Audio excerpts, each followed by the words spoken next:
High friends, welcome to Rupali's kitchen. आज आपण ज्यूसच्या 4 वेगवेगळ्या रेसिपीज बघणार आहोत आणि बघू शकता एकापेक्षा एक मी मस्त अशा 4 रेसिपीज मी तुमच्यासोबत शेअर केलेल्या आहेत आणि हे बनवणं एकदम सोपं आहे आणि हेल्दी आहे. आपल्या मुलांना जर तुम्ही दिलात बनवून तर मुलं तर खूप खुश होतीलच.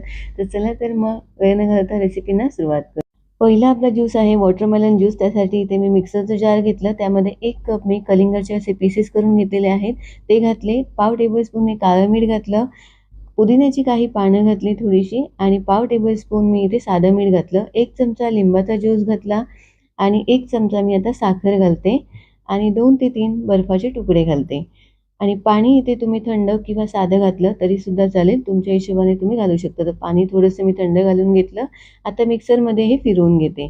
तर बघू शकता इथे गाळण्यासाठी किंवा कारण आपल्या कलिंगड जे आहे त्याच्यामध्ये पुदिना किंवा कलिंगडच्या अशा बिया असू शकतात म्हणून मी असं गाळून घेते. तर इथे मी खाली बाऊल घेतला आणि एक गाळणी घेतली. त्यामध्ये मी असं व्यवस्थित मी गाळून घेते. बघू शकता म्हणजे आपला जो कण वगैरे असतील कलिंगडचे ते असे निघून येतात. आता आपला हा ज्यूस जो आहे तो बनवून तयार झालेला आहे. तर आता आपण हा सर्व्ह करू. तर इथे मी ग्लास घेतला. त्यामध्ये मी काही बर्फाचे तुकडे घातले 2-3 आणि आता आपण यामध्ये कलिंगडचे जे बारीक असे मी कट करून पीसेस घेतलेले होते ते असे घातले. कारण ते खातेवेळी या ज्यूस पितेवेळी ते छान लागतात दाताखाली. म्हणून आणि इथे मी पाव टेबलस्पून मी चाट मसाला घातलेला आहे आणि आता आपण हा ज्यूस जो बनवून घेतला तो यामध्ये घालून घेऊ. असा व्यवस्थित घालून घेऊ आणि चमच्याने असं मिक्स करून घेऊ. कारण त्यात आपण चाट मसाला वगैरे घातला ते व्यवस्थित मिक्स झाला पाहिजे. तर आता यावर मी असे अजून थोडेसे असे कट केलेले कलिंगडचे पीसेस घालते एकदम छोटे-छोटे. त्याने अजून खायला खूप छान टेस्ट येतं आणि असं पुदिन्याचं पान ठेवून मी सर्व्ह करते. तर बघू शकता छान असा चटपटीत आपला कलिंगडचा ज्यूस तयार झालेला आहे. तर तुम्ही असा मुलांना सर्व्ह करा. दुसरा ज्यूस आहे तो कच्च्या कैरीचं सरबत आहे. तर बघू शकता इथे मी मिक्सरचं जार घेतलं. त्यामध्ये मी 1 वाटी कच्ची कैरी तुकडे करून घातली. त्यामध्ये काही पुदिन्याची पानं घातली. 1 मिरची मी इथे 2 तुकडे करून घेतलेली आहे. ती कमी तिखट आहे. पाव टेबलस्पून मी काळं मीठ घातलं. पाव टेबलस्पून मी चाट मसाला घातला आणि बर्फाचे काही तुकडे घातले यामध्ये.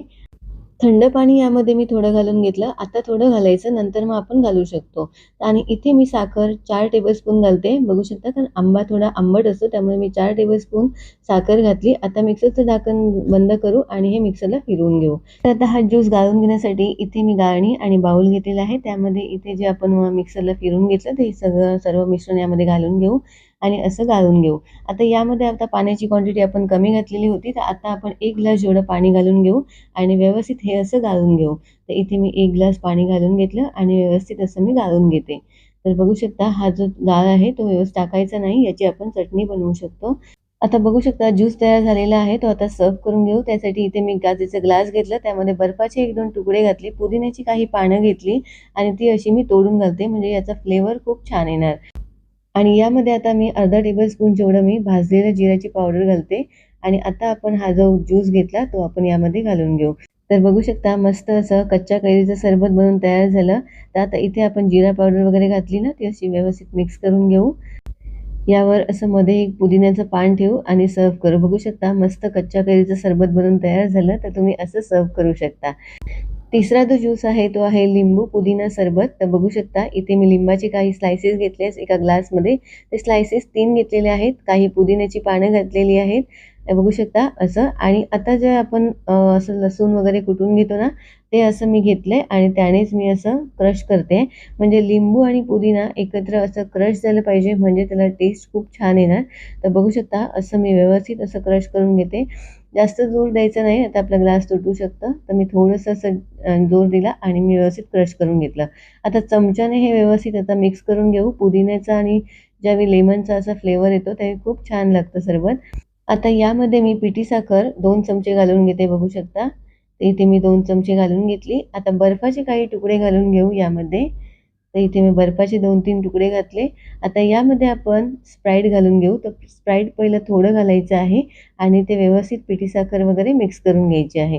तर बघू शकता असं मी व्यवस्थित असं स्प्राईट घातलं आणि मिक्स करून घेते. म्हणजे लिंबू, साखर, पुदिन्याचा एकदम असा टेस्ट खूप छान आला पाहिजे. तर असं मिक्स केल्याने खूप छान असा टेस्ट येतो आणि त्याबरोबर स्प्राईट म्हणजे तो एकदमच छान लागतं.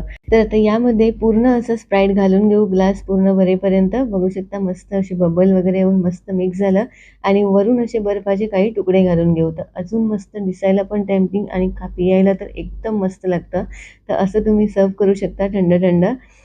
चौथं सरबत आहे गूळ सरबत. तर बघू शकता इथे मी मिक्सरचा जार घेतला, त्यामध्ये 5 टेबलस्पून गुळाची पावडर अशी मी घालून घेते आणि यामध्ये आता आपण काही पुदिन्याची पानं घालून घेऊ थोडीशी. तर इथे मी पुदिन्याची काही पानं घातली. 1 टेबलस्पून जेवढा मी लिंबाचा रस घालणार आहे इथे, बघू शकता. लिंबाचा रस घालून घेतला. आता यामध्ये मी पाव टेबलस्पून काळं मीठ घातलं. यामध्ये मी 2-3 असे बर्फाचे तुकडे घालून घेतले आणि इथे मी थोडं थंड पाणी घालून घेते. इथे मी थोडं पाणी घातलं आणि मिक्सरला फिरवून घेते. आणि आता आपण सर्व्ह करू. तर इथे मी ग्लास घेतला, त्यामध्ये हे मी मस्त असं गूळ सरबत मी सर्व्ह केलेलं आहे. गूळ सरबत आपल्या हेल्थसाठी खूप चांगलं आहे आणि गरमीच्या सीझनमध्ये हे गूळ सरबत पियायलाच पाहिजे. तर बघू शकता अशा 4 ज्यूसच्या रेसिपीज एकदम कमी वेळामध्ये बनवून तयार झाल्या. तर तुम्ही या रेसिपीज नक्की करून पहा आणि मुलांनाही सर्व्ह करा. तर व्हिडिओ आवडला असेल तर प्लीज लाईक करा, शेअर करा, सबस्क्राईब करा. बाजूचं बेल आयकॉन आहे ते दाबायला विसरू नका. परत भेटू नवीन रेसिपीसोबत. Thank you for watching.